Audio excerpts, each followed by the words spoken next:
Fantastic. Let me try that again. My name is Kristine Parada, and I am the office manager for University Honors, but I also help directly with the counselors, working directly with Lourdes to make sure that your capstones are in and submitted, and assist you guys as well. Okay, so it is 2 o'clock, and we already have 13 participants online. So I'm going to go ahead and get started. I don't want to hold up anybody, and I want to make sure we have enough time to answer any questions that you have. Now, I just want to make sure that everybody can see my screen. You should be able to see the title page. It's beige with black letters. So in the chat box, if you're not able to see that, go ahead and just send us a quick chat saying, I can't see anything.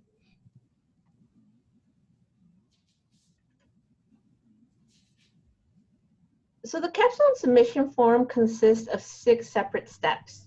And so we're going to go over each step to make sure that you understand what's required and answer any questions that you might have. I do ask that you guys hold your questions until the end of the presentation so that everybody can kind of hear and be attentive to what is being asked. But, of course, if there's something that is immediate, feel free to ask in the chat box. So the 6 steps for the capstone submission form is 1, your PowerPoint presentation, 2, your title page and abstract, which is called the fillable PDF. 3 is your capstone content, which you submit in Word. 4 is your faculty approval email, which we ask for you to convert into a PDF prior to upload. 5 is the e-scholarship agreement. And then the last step is your exit survey. So let's get right into the presentation PowerPoint. So if you presented at the Undergraduate Research Symposium, that PowerPoint that you use can be used and uploaded into our submission form, or even if you did a poster presentation, we're also allowing students who submitted a poster through the Undergraduate Research Symposium to submit their poster as their presentation. Remember, your presentation has to have at least 8 slides. Your title slide is 1, your content itself is 6, and then any anticipated questions would be on the last slide. So here you'll see a sample outline on how to organize your presentation. So you will see title, introduction or background of your research question, methods, results, discussion and conclusions, your references and acknowledgements, and any anticipated questions at the end. You want to make sure that you use your PowerPoint to highlight the main points, and any specific notes or examples, you want to put that in the notes section of the PowerPoint. If you go on our website under honors.ucr.edu, current students, you can see a PowerPoint sample on there. So just pulling that up. Please let me know if you can see what I'm searching online.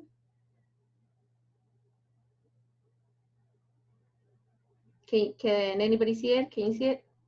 No, you can't see it? Okay, let me see. This happened to me last time, so let me figure this out a little bit. I think it's just a matter of me sharing a different screen.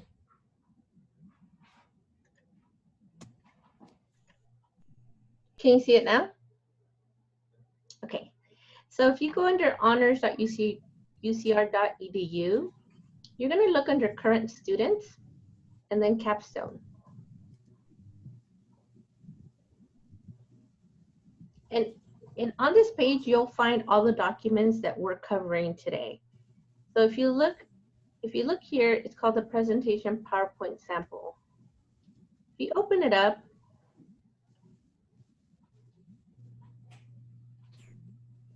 it gives you a template, and it gives you a template, and you could just fill it out. You could use the same background.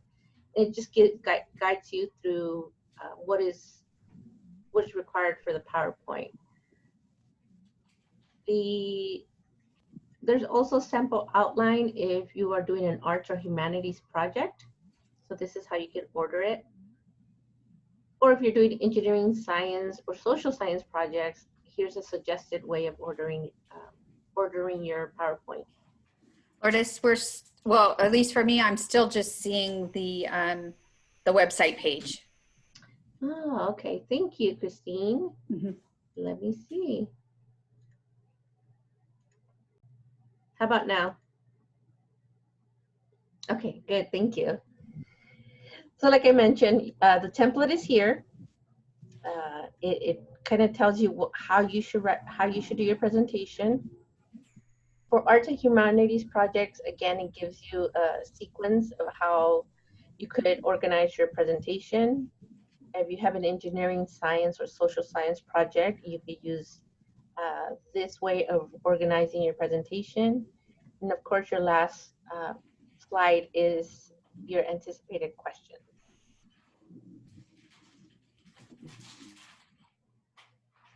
Let me go back to our PowerPoint presentation.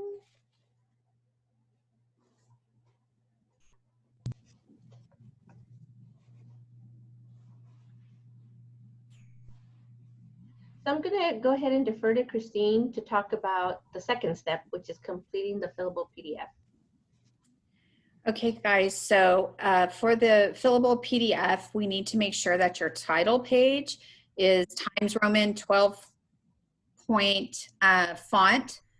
Make sure that the title of the work is in all caps and that it's centered. The rest of the text should not be in caps. No bold or italics and no quotations around the title. Be certain that when you're writing all of this, that the spelling is correct, your name, faculty mentor, department should be accurate. It needs to be properly capitalized and department names should be complete. For instance, it's going to be mathematics and not just math. So make sure that you're getting all of that information correct. Make sure that the date is written out correctly. So an example would be May 9th, 2020.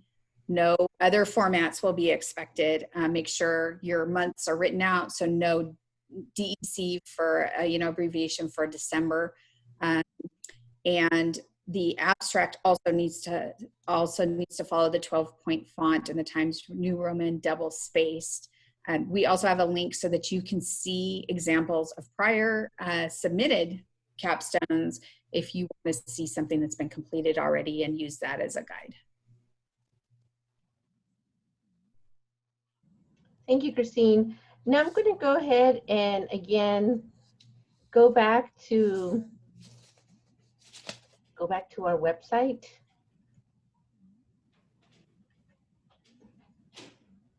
So again, as I mentioned, if you go under current students capstone, when you scroll down, you will see something called the mandatory fillable PDF prior to capstone content. So if you have one mentor, you do this one. If you have two mentors, you do the one below. So I'm going to click on this so you guys can see. And then once it pops up, I will share my screen.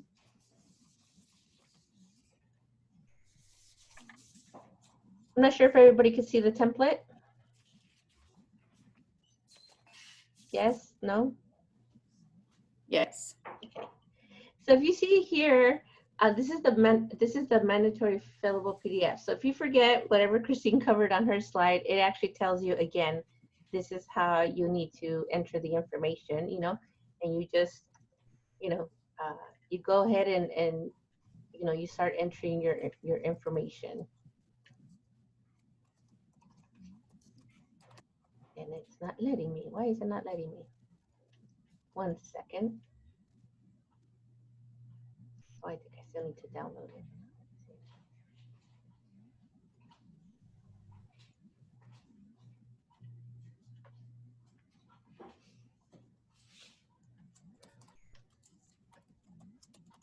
Now, I don't want to take too much time messing with this form. You actually have to download it onto your computer, and then it'll let you edit it. So again, your titles, your name, date, faculty mentor, first and last name, and the department. And then here's where you type in your abstract. Do note that the title page is not numbered and neither is the abstract, which means this does not count towards your 15-page minimum count. Just wanted to make sure you guys understood that.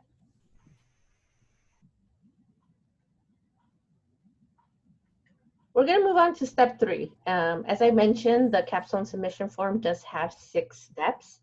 So we're on the 3rd step. So this is when we're talking about your actual capstone content. There is a template available on our website that if you started using that, that's already formatted. You don't have to worry about it. If you just started your own Word document, then you want to make sure that it has these specifications. So double space, 1-inch margins, Times New Roman 12 point. So that's pretty standard. You want to start your pages at 1, and you want to make sure they're bottom centered. Now, if you're still trying to figure out, how you should organize your capstone or what goes first, what goes next, here's a suggested outline of how you can order it. So after your title, your abstract is your acknowledgments, your table of contents, your introduction, your content, and then at the end is your references or works cited. References and works cited don't go towards the minimum page count. Okay, so title page abstract doesn't, and references doesn't. So whatever's in the middle does, and it has to be 15 pages. So let's talk about your faculty mentor approval. So once you're done writing up your capstone, you want to go and once you're done with your PowerPoint, you want to go ahead and email that to your faculty mentor. So you want to email the PowerPoint and your capstone content, and you want to request for your mentor to approve both. And all the faculty mentor has to do is reply approved. Now you're going to use this email and you would upload this into the capstone submission form just for verification that you did receive approval. Okay, so the 5th step is the e-scholarship agreement. So a lot of times we ask you to get a verbal confirmation that it's okay for us to post your capstone on a public access digital library, which is called eScholarship. So it's a public access website that where people can look at the research that's being conducted across the University of California. So usually you just let your faculty mentor know, and they say yes or no. And then, if they said yes, you tell us they said yes. And if they said no, you tell us they said no and why. But because many of you may not be speaking to your mentors, sending them an email could also be a good alternative. You don't have to submit this email or this proof to us. This is just for your records, right? And so here's some sample language you could use. And let me go back to here so I can show you how this all looks like on the form.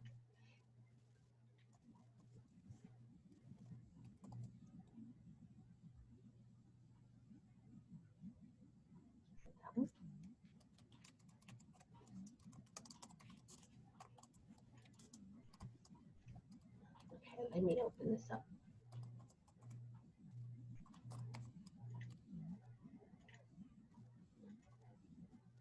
So again, I'm going on honors.ucr.edu. We're scrolling down. So here's the tricky part. You won't see something that says submission of capstone project. What you will see is this online through the WUFU form. Okay, the WUFU form is how you submit your capstone project. I'm going to click on that. Let me make, just want to make sure you're able to see the submission form. Can somebody give me a thumbs up or a yes? Yeah, okay. We got it, Lourdes. Okay. So if you see, here's the capstone submission form. So as we mentioned, your proof of presentation or your PowerPoint presentation will be uploaded here. Your fillable PDF document will be uploaded here. Your capstone project would be uploaded once you click this, and then it gives you choose file. The fourth step, which is your email approval for your faculty mentor, is uploaded here. And then like we mentioned, the e-scholarship agreement, you would read, and then you would let us know if you got approval, you didn't, or you didn't for the following reasons. And the last step on the capstone submission form is the exit survey. This is just for us to gauge your overall experience in honors while at UCR and for us to make improvements to our program.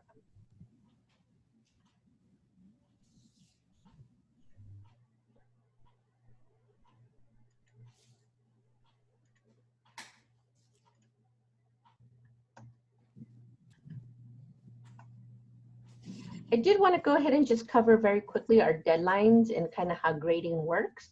So the deadline to submit your capstone is Monday, June 1st. So that's about a week and a half away, and it's due at noon. All steps are required at this point. So everything must be submitted together and by this deadline. So again, your PowerPoint presentation, remember it's 6 steps.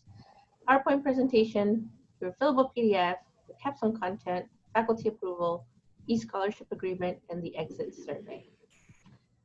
Those students who do not submit a capstone, our policy is then those students will receive an F grade, and then this F grade would be applied retroactively to all the units of 199H that you registered for.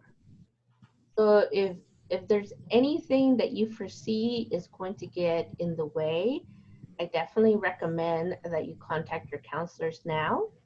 I also recommend that at this point, you should be getting your faculty approvals now, because sometimes it takes a while to get a hold of them, and you need to give yourself at least 7 days to go back and forth with your faculty mentor. So that is definitely a strong recommendation that at this point, within the next 4 days, you need to be submitting your stuff to your faculty mentor so you can get your approval and your submission will not be delayed.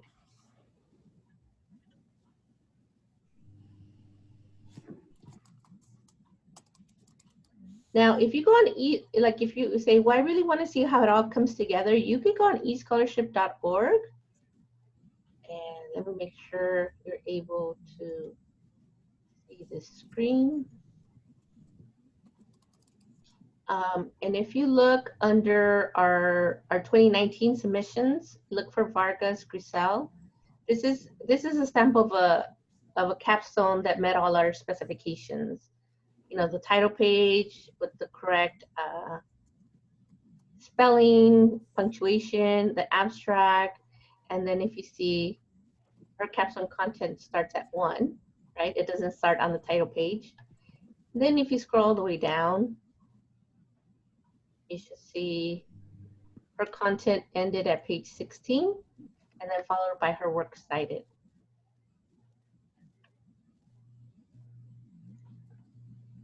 Lourdes, which capstone was that again? Griselda? Vargas Grisel. Oh. Okay. Is it G-R-I? Grisel. Vargas. Okay, thanks. Okay, now I do just want to take this time for us to answer any real-time questions. I know some of you have asked questions in the chat, but this is a great time for you to unmute your microphone and ask a question from either me or Kristine. And we also have John A., who also looks over the capstone. So if you have any questions for any of us, this is a great time to ask.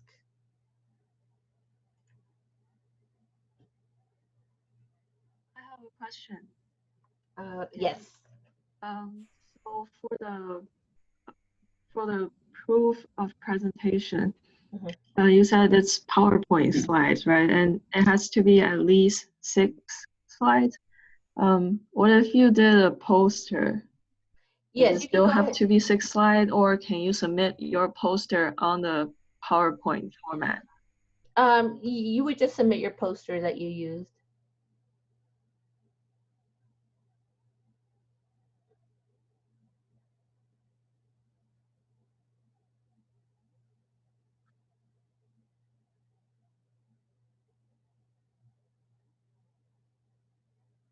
So with the poster, it doesn't need the anticipated questions, does it? Or No, it's whatever poster submission, like if you submit it to the undergraduate research symposium, whatever you submit it there, we will take the same submission. I also have another question on formatting. I have figures, or at least I have results, and then underwards I have figures. Do I keep those as Times New Roman 12, or can I do a lower font for those? I think if you're following a certain formatting guideline like APA, MLA, then we always defer to those guidelines. Okay, thank you.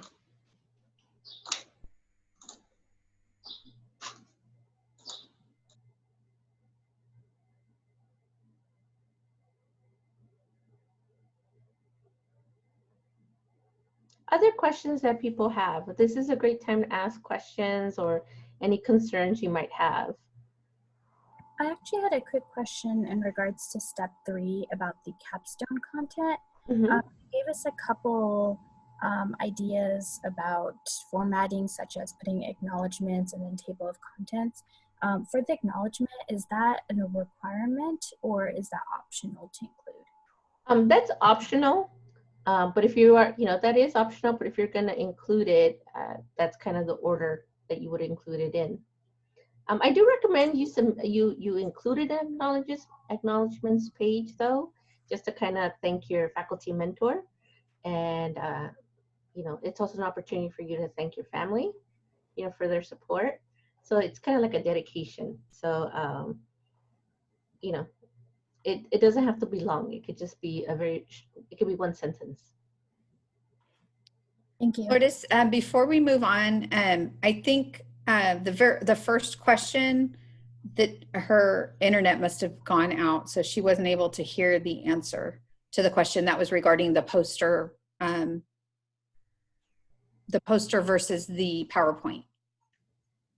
Okay, so just to reiterate, if you submitted a poster for the undergraduate research symposium and whatever presentation that you submitted for your poster, we will take that.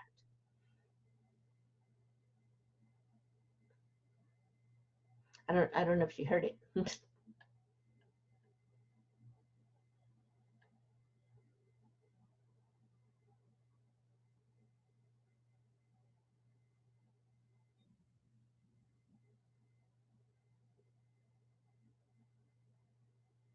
So I'm happy to review any of the steps that we covered.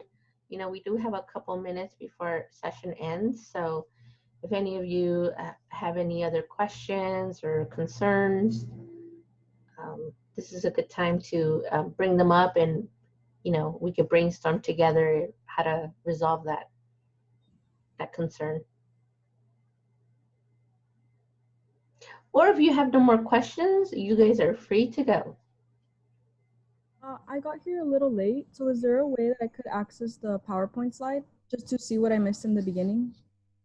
Yeah, actually, I'm going to be recording this session. Actually, I am recording this session, and then it should be available probably in the next 2 days, and you would have access to it that way. Oh, is it going to be emailed out? We can do. I think we will do that because we didn't have as many people attend the last session, so I'm assuming some of them might be waiting for the recording. Okay, thank you. But if you don't get it either way, you could just email me directly. Okay, thank you.